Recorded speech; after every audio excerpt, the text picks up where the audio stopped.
गुल्ली बुल्ली की डरावनी कहानी।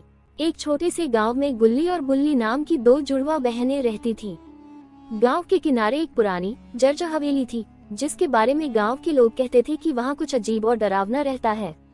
लोग रात को उस हवेली के पास जाने से डरते थे, लेकिन गुल्ली और बुल्ली हमेशा साहसी थीं। एक दिन गुल्ली और बुल्ली ने तय किया कि वे उस हवेली का रहस्य जानेंगी। दोनों शाम ढलते ही हवेली की तरफ निकल पड़ी। जैसे ही वे हवेली के पास पहुंचे, हवेली का दरवाजा अपने आप खुल गया। अंदर घुसते ही ठंड का एक अजीब सा झोंका उन्हें महसूस हुआ। दीवारों पर लगी पुरानी तस्वीरें अचानक से हिलने लगी और दरवाजे अपने आप बंद हो गए। गुल्ली ने डरते हुए बुल्ली का हाथ थामा और दोनों हवेली के अंधेरे कमरों की ओर बढ़ने लगी। एक कमरे में उन्हें एक पुराना झूला मिला, जो बिना किसी हवा के धीरे धीरे हिल रहा था।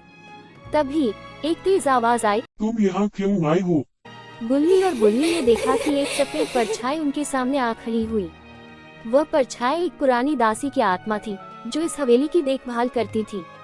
उसने गुल्ली और बुल्ली को बताया, ये हवेली वर्षों से श्रापित है और जो कोई भी इसमें प्रवेश करता है वह कभी वापस नहीं लौटता।